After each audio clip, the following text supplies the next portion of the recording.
Comment faire du numérique un facteur de développement pour le continent? Administration, économie, services.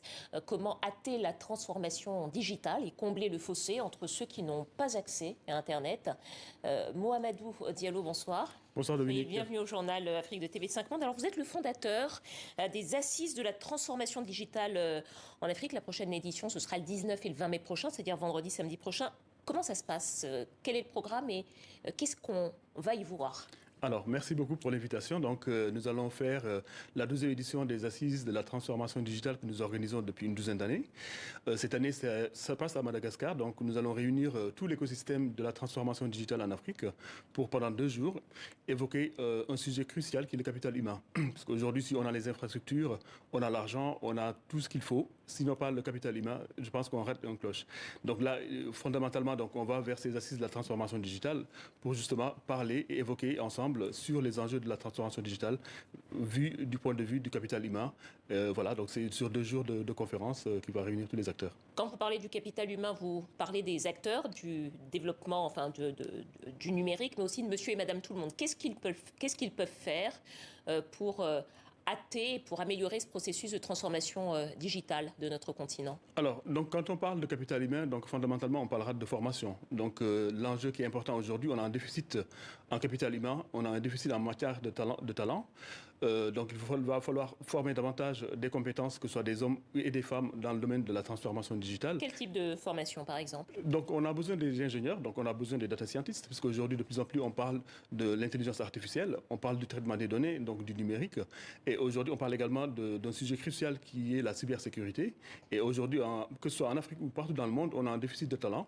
Et il faut former davantage de talents pour justement faire face à ces défis qui se font de plus en plus inquiétants en Afrique. Alors, vous parlez des talents, ce sont aussi des talents qui vont créer, par exemple, des services numériques, des start-up, etc. Mais là encore, pour pouvoir constituer des champions du digital et d'une économie sur le continent, il faut des structures, il faut des gens qui financent. Et il faut aussi des gens qui sachent comment aller chercher ceux qui peuvent les financer. Est-ce que ce sont des sujets qui seront abordés au cours de votre événement? Est-ce que les liens entre les deux, ceux qui font et ceux qui peuvent financer, seront faits? Bien sûr. Donc, on aura des acteurs comme la Banque mondiale, comme l'IFC, donc, qui fait partie de la Banque mondiale. La Société financière internationale.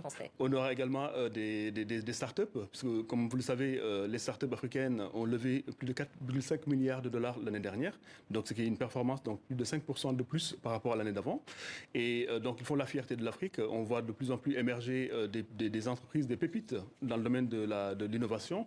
Et je pense qu'aujourd'hui, quand on fait rencontrer ces startups-là et ces acteurs qui financent ces innovations, c'est fondamental qu'ils puissent se rencontrer et discuter sur les enjeux de la transformation.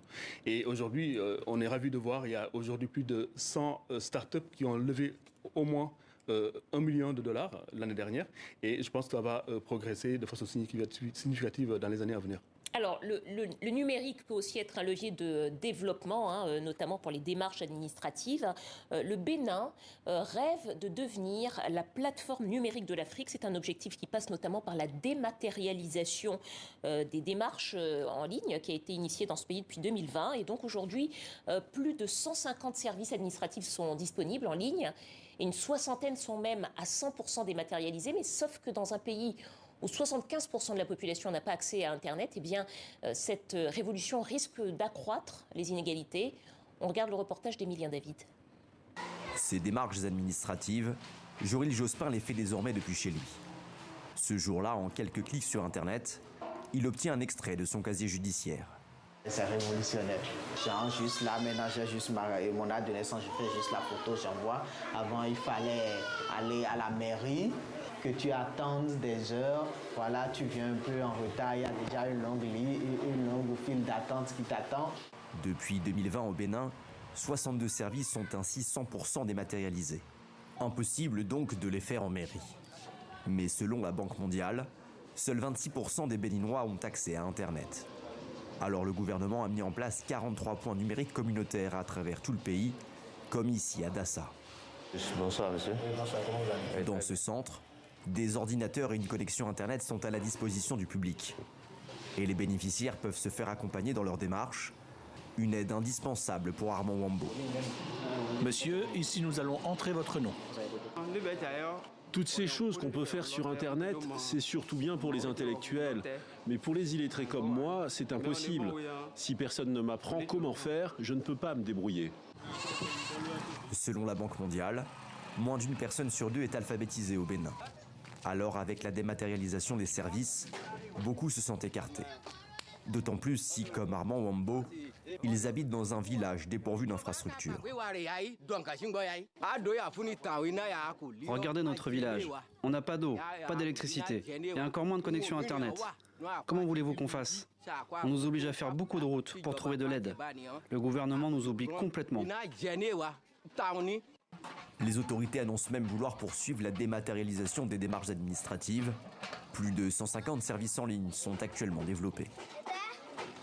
Monsieur Diallo, quand on regarde ce reportage, on se dit que souvent, même quand on développe des services numériques, en fait, ils peuvent arriver qu'il y a une minorité, la plus aisée. Comment est-ce qu'on peut faire pour réduire ce qu'on appelle donc la fracture numérique?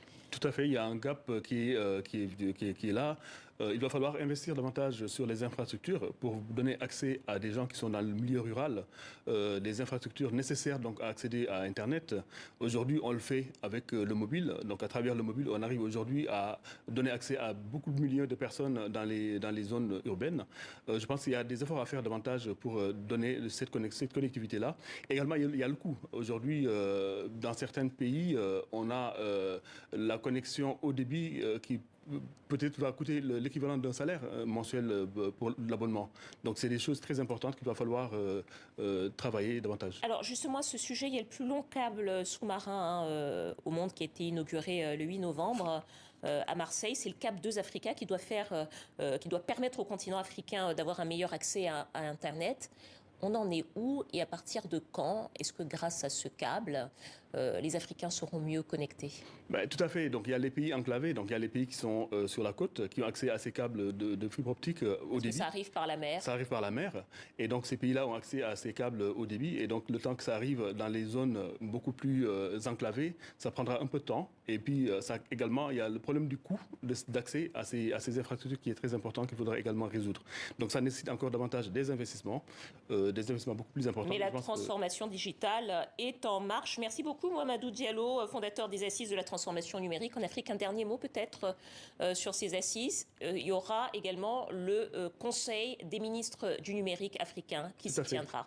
À l'occasion donc de ces assises de la transformation digitale, donc nous allons réunir avec notre partenaire Smart Africa plus de 10 ministres africains qui vont venir pour discuter de ces enjeux et parler un Conseil des ministres du numérique à cette occasion-là. Merci à vous, Mouhamadou Diallo. Merci à vous et c'est la fin de ce journal. Merci Dominique.